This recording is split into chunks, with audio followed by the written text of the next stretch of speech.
টি-20 বিশ্বকাপের ফাইনালে team India.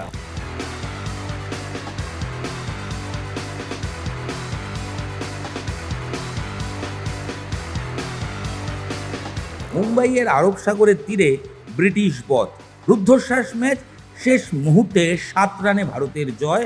টি-20 বিশ্বকাপের ফাইনালে পৌঁছে গেল সূর্যবাহিনী। ব্যাক টু ব্যাক 2024-এর পর 2026 টি-20 বিশ্বকাপ ফাইনাল খেলবে টিম ইন্ডিয়া। 24-এর মতো 26-ও কি চ্যাম্পিয়ন হবে?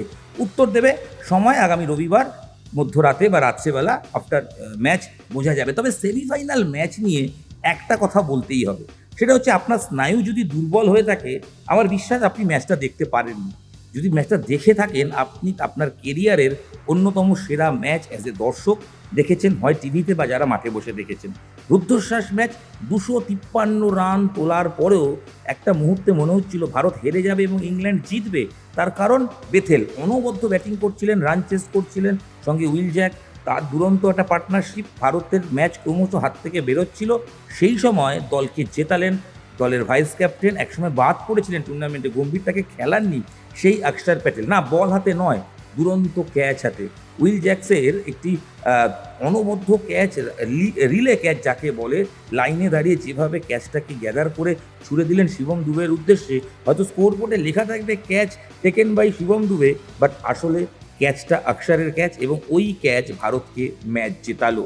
লিখে রাখুন, ম্যাচের টার্নিং পয়েন্ট একটাই, যখন বেথেল এবং উইল জ্যাক, যখন তারা পার্টনারশিপ প্রায় 77 রান গড়ে ফেলেছেন, মনে হচ্ছে এই বুঝি তাদের পক্ষে জয় চলে যাচ্ছে, ঠিক সেই সময় আরশদীপের ফুল টস, কার্য যেটা 6 হওয়ার কথা, সেই বলটাকে কোনো রকমে ক্যাচ ধরলেন, শুধু নয় দলটাকে, ভারতকে খাদের কিনারা থেকে তুলে আনলেন অক্ষর প্যাটেল। তাই কথায় বলে ব্যাটিং বোলিং শুধু নয়, ফিল্ডিং করেও ম্যাচ জেতানো যায়, অক্ষর প্যাটেল প্রমাণ করলেন। ম্যাচ নিয়ে যদি কথা বলতে হবে, শুরুতেই বললাম যে আপনার নার্ভ যদি দুর্বল থাকে আপনি ম্যাচটা দেখতে পারেননি, আমার বিশ্বাস। তবে যারা দেখেছেন তারা জীবনের সেরা ম্যাচ দেখে ফেলেছেন। মুম্বাইয়ের মাঠ ছোট মাঠ, বড় রান হবে এটা নিশ্চিত ছিল। উইকেটের ঘাস যেটা ম্যাচের আগের দিন পর্যন্ত ছিল, সেটা কার্যত পুরোটাই ছেটে দেওয়া হয়, এবং যার ফলে ফ্ল্যাট ব্যাটিং উইকেট। তাবর তাবর ব্যক্তিত্ব মাঠের উপস্থিত ছিলেন, মহেন্দ্র সিং ধোনি উপস্থিত ছিলেন রোহিত শর্মা, টলিউড থেকে শুরু করে বলিউডের নায়ক নায়িকারা উপস্থিত ছিলেন, সাধারণ দর্শক, সেলিব্রিটি, বিজনেসম্যান কে ছিলেন না, এবং গোটা গ্যালারি শুধু কামান ইন্ডিয়া চাক দে ইন্ডিয়া সারাক্ষণ চিৎকার করে গেলেন। এই মাঠে 1 থেকে 2জন হয়তো ইংল্যান্ড সাপোর্টার থাকলেও থাকতে পারেন, বাকি ফুল 100% সাপোর্টারই কার্যত ইন্ডিয়ার ফেভারে। তাই এটা কোথাও গিয়ে প্রেশার, আবার কোথাও গিয়ে আপনাকে চেয়ার আপও করবে। প্রেশার কখন? যখন ম্যাচ হাত থেকে বেরিয়ে যায়, তখন গ্যালারি স্তব্ধ হতে শুরু করে। যদিও মুম্বাইয়ের গ্যালারিকে কুর্নিশ, তারা সারাক্ষণ চেয়ার আপ করে গেলেন। ভারত প্রথমে ব্যাট করতে নামলো, এবং এই মাঠে টস হেরে ব্যাট করতে নামা কিন্তু একটু চাপেরই, কারণ মুম্বাইয়ের উইকেটে রান চেস করা সবসময় বেটার বলেই বিশেষজ্ঞরা মনে করেন। এহেন পরিস্থিতিতে ভারত যখন ব্যাট করতে নামলো, বিশ্বাস করুন, প্রথম এর আগের ম্যাচে ইডেনে, যে ম্যাচে সঞ্জু যেখানে ব্যাটিংটা শেষ করেছিলেন 97 against West Indies not out, ঠিক সেখান থেকে ব্যাটিংটা শুরু করলেন। 42 বলে 89 রানের একটা ইনিংস খেললেন। যদি সেঞ্চুরি তার লেখা ছিল, শুধু মিস করলেন একটা ওয়াইড বল মারতে গিয়ে, মানে উইকেট স্ট্যাম্পের বাইরের বল, ওয়াইড স্পিনারের বলে মাঠ থেকে ক্যাচ আউট হলেন। না হলে অনবদ্য ইনিংস। সঞ্জু প্রমাণ করছেন এখনও ক্রিকেটে প্রয়োজন একজন ব্যাটারের, নট স্লগার। অভিষেক শর্মা স্লগারের রোলে আবার ফেল, 9 রানে আউট হলেন, চাপ সামলাতে পারছেন না। গোটা ম্যাচে ভারতের চিন্তা একটাই থাকবে, সেটা হচ্ছে অভিষেক শর্মার অফ ফর্ম। এছাড়া ভারতের ব্যাটিং নিয়ে যদি কথা বলি, শুরু থেকেই ভারত জানতো এই উইকেটে বড় স্কোর করতে হবে, সেটা মিনিমাম 250। ভারত 20 ওভারে 253 রান করে সৌজন্যে সঞ্জুর 89 রান। পরবর্তী সময়ে অসাধারণ একটা ক্যাপ্টেন্সি একটি সূর্য করেছেন। সূর্যর ভালো গুণটাও বলতে হবে। কী করলেন? যখন প্রথম থেকে রান উঠতে শুরু করছে, 3 নম্বরে নেমে এসে ঈশান কিষান একটা 39 রানের ইনিংস খেলে ফেলেছেন। তারপর তিনি যখন আউট হচ্ছেন, তখন দলের স্বার্থে সূর্য নিজেকে সরিয়ে দিয়ে প্রমোট করলেন শিবম দুবেকে। 40-42 রানের একটা ইনিংস খেলে চলে গেলেন, এবং এই ইনিংসটা ভারতের রানটাকে আরও তত্তরিয়ে এগিয়ে নিয়ে যেতে সাহায্য করলো। পার ওভারে প্রায় 13-14 করে অ্যাভারেজ রান হতে শুরু করলো। পরবর্তী সময় ক্যামিও রোলে শেষের দিকে হার্দিক পান্ডিয়া অনবদ্য খেললেন, তিলক অনবদ্য খেললেন, এবং ভারতের গোটা batting line up Abhishek Sharma ছাড়া সবাই ভালো খেললেন, এবং সবাই ভালো খেলার ফল 253 রান ভারত স্কোর বোর্ডে করলো। এই উইকেটে বোলারদের খুব একটা কিছু করার ছিল না, এবং সেটা সম্ভবও হয়নি। সব মিলিয়ে ভারত যখন 253 রান করে ফেললো, তখন ডেফিনেটলি আমার ধারণা 140 কোটি মানুষই ভেবেছিলেন যে ম্যাচ ভারতের পকেটে পুড়ে গেছে। বাট অপোনেন্ট ইংল্যান্ড, যে টিমের পাওয়ার হিটার সবচেয়ে বেশি, যারা বড় শট খেলতে পারেন। বাটলাররা তারা আজকে টার্গেটই নিয়েছিলেন যে হয় স্পার না হয় ওস্পার, কারণ সেমিফাইনাল ম্যাচ, এই ম্যাচ তো আপনাকে জিততেই হবে। সেক্ষেত্রে হারানোর তো কিছু নেই। ইংল্যান্ড টিম তারা শুরু থেকেই আক্রমণের রাস্তায় হাঁটতে শুরু করে, উইকেটও পড়ে, আক্রমণেও তারা যায়। একটা সময় ইংল্যান্ডে পরপর 3 উইকেট পড়ে যাওয়ার পর মনে হচ্ছিল ম্যাচ ভারতের গ্রিপে চলে এসছে। বাট সেখান থেকে রুখে দাঁড়ান বেথেল অনবদ্য ব্যাটিং করেন এবং বেথেলকে সঙ্গ দেন উইল জ্যাক্স।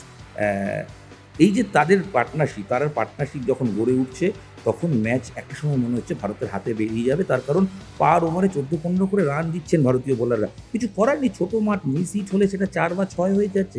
এহেন পরিস্থিতিতে আপনাকে জিততে গেলে একটাই কাজ করতে হবে, চাপ বজায় রাখা এবং ম্যাচ থেকে হারিয়ে না যাওয়া। কারণ শেষ বল অবধি ফয়সালা হতে পারে এই ম্যাচগুলোতে। ভারত সেই কাজটাই করলো।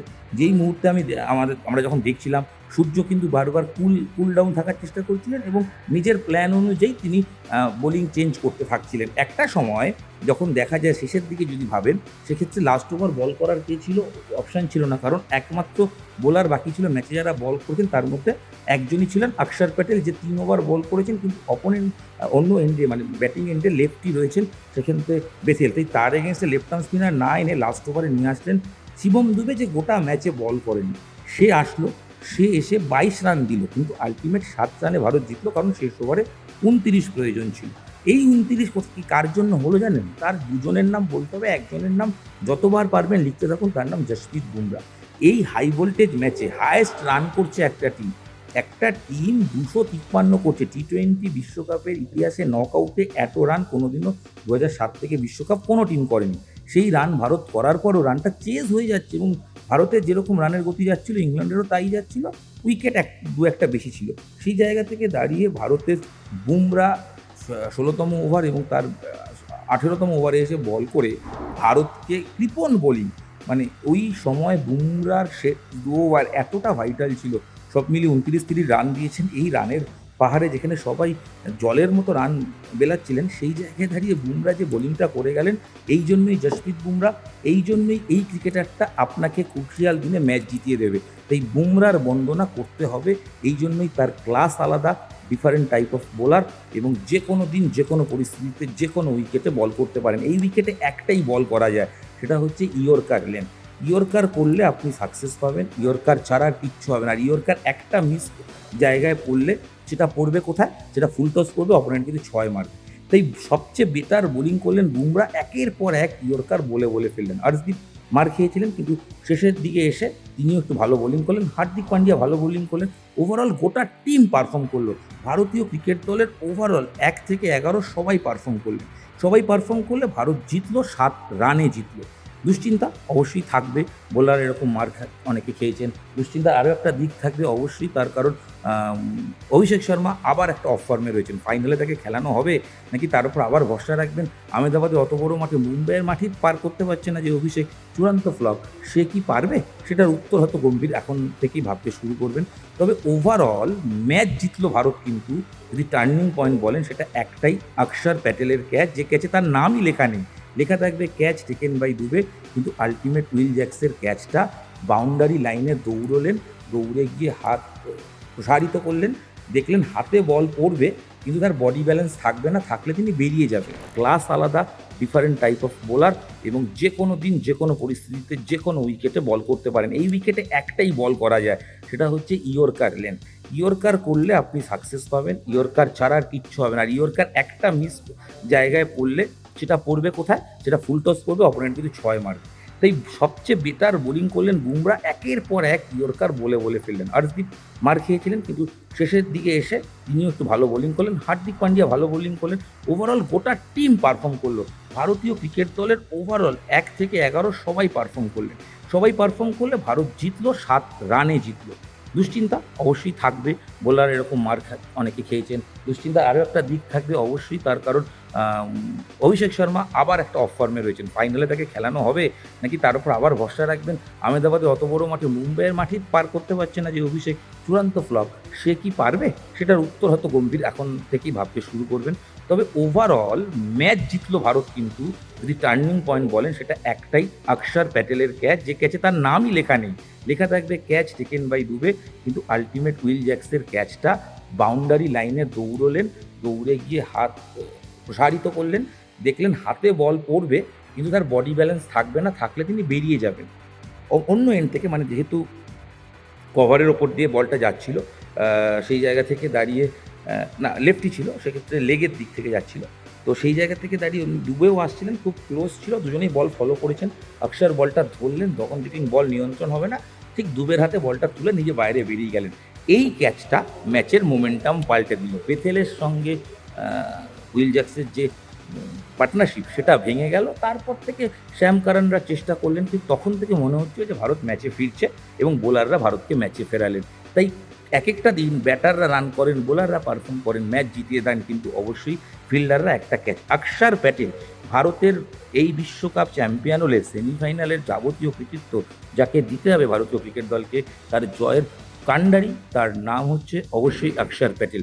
ক্যাচে তার নাম নেই, কিন্তু ক্যাচটা তিনি ধরলেন, দলকে জেতালেন। যে প্লেয়ারকে বসিয়ে দেওয়ার কথা ভেবেছিলেন গম্ভীর একসময়, তার জায়গায় ওয়াশিংটন সুন্দরকে খেলাচ্ছিলেন, সেই ছেলেটিই কিন্তু আজকে এসে ভারতকে জয় এনে দিলেন। ওভারঅল টিম গেমের জয়, ওভারঅল টিম পারফরমেন্সের জয়, এবং বিশ্বকাপ ইতিহাসে আরও একটা নয়া রেকর্ড করলো ভারত, এই রুদ্ধশ্বাস জয়, যেখানে টি20-তে সেমি নকআউটের পর্যায়ে দুটো টিম মিলিয়ে 500 রান করছে। বুঝতে পারছেন কি হাই ভোল্টেজ ম্যাচ হয়েছিল। এই ম্যাচের ভারতের প্রাপ্তি সব কিছু, চিন্তা একটাই বললাম, অভিষেক শর্মা। ওভারঅল ভারত 2007, 2014, 2024 পর 2026 এই নিয়ে চতুর্থবার বিশ্বকাপের ফাইনালে উঠল। এর আগে তিনবারের মধ্যে দুবার চ্যাম্পিয়ন হয়েছে, 7 এবং 24, 14-এ হারতে হয়েছিল শ্রীলঙ্কার কাছে, তবে সেই পরিস্থিতি না গিয়ে আরও একবার চ্যাম্পিয়ন হয় কিনা উত্তর দেবে সময়। নিউজিল্যান্ডের বিরুদ্ধে আহমেদাবাদে ম্যাচ, যে আহমেদাবাদে গোটা টুর্নামেন্টে একটা ম্যাচই ভারত হেরেছে এগেন্স্ট সাউথ আফ্রিকা। তাই তার আগে প্ল্যান নিয়ে বসবেন গম্ভীর, ভারত চ্যাম্পিয়ন হবে কি হবে না আবারও বলছি রোববার অব্দি অপেক্ষা। তবে ভারত যে মোমেন্টামটা পেল, দিনের শেষে আপনার জিততে গেলে প্রয়োজন মোমেন্টাম, সেই মোমেন্টাম ভারত পেয়েছে। কোথায় পেল? ভারত সুপার 8-এ গ্রুপে খুব ভালো ভারত খেলেনি। প্রথম ম্যাচটা হোঁচট খেতে খেতে সূর্যের ব্যাটে কোনো রকমে জিতেছে, সেকেন্ড ম্যাচটা টেল ফ্লপ করেছে, থার্ড ম্যাচটায় টপ অর্ডার ফ্লপ করেছে, ওভারঅল ঘাটতি ছিল। সুপার 8-এ এসে প্রথম ম্যাচ সাউথ আফ্রিকার বিরুদ্ধে মুখ থুবড়ে পড়লে, এবং এমন সময় মনে হচ্ছিল ডু অর ডাই, জিতলে হবে না, অন্যের হারের দিকে তাকিয়ে থাকতে হবে। সেখান থেকে ভারত পরপর দুটো ম্যাচ জিম্বাবুয়ের বিরুদ্ধে কামব্যাক করলো, এবং ভারতের টার্নিং পয়েন্ট, বিশ্বকাপের টার্নিং পয়েন্ট সঞ্জুকে ফিরিয়ে আনা। অনবদ্য ক্রিকেটার, আবারও বলছি, একজন ব্যাটারের প্রয়োজন, সিচুয়েশন ডিমান্ড করেন, রাইটি লেফটি কম্বিনেশনে বিপক্ষ সমস্ত প্ল্যান ঘেটে যায়, সেটাই কিন্তু সঞ্জু করে গেলেন। সঞ্জু এই দুদিন সেঞ্চুরি মিস করলেন, কিন্তু সঞ্জুর ইনিংস, ভারত বিশ্বকাপ জিতলে, জিতুক বা না জিতুক যাই হোক, সঞ্জু ভারতীয় দলের যে সম্পদ। এবং আমি এর আগে একদিন ভিডিওয়ে বলছিলাম যে ছেলেটার দেয়ালে পিঠ থেকে গেলে ভগবান অনেক কষ্ট দেওয়ার পর সাফল্য দেন, সেটা সঞ্জু। এবং তার 10 বছর কেরিয়ারে প্রথম বিশ্বকাপ খেলছেন, চতুর্থ ম্যাচে এসে আবার সেঞ্চুরির দোরগোড়ায় ভারতকে ভিত তৈরি করে দিয়েছেন। তাই প্রাপ্তির নাম সঞ্জু, সঞ্জু সঞ্জু সঞ্জু, ক্যাচ হাতে অক্ষর, আর বল হাতে বুমরা, সব মিলিয়ে টিম ইন্ডিয়া। ভারতের অনবদ্য পারফরমেন্স বিশ্বকাপ ফাইনালে। ভারত প্রতিপক্ষ নিউজিল্যান্ড কিন্তু অনবদ্য ম্যাচে ইডেনে একতরফা ম্যাচে সাউথ আফ্রিকাকে হারিয়ে দ্বিতীয়বার ফাইনালে উঠেছে, তারা কখনো বিশ্বকাপ জেতেনি।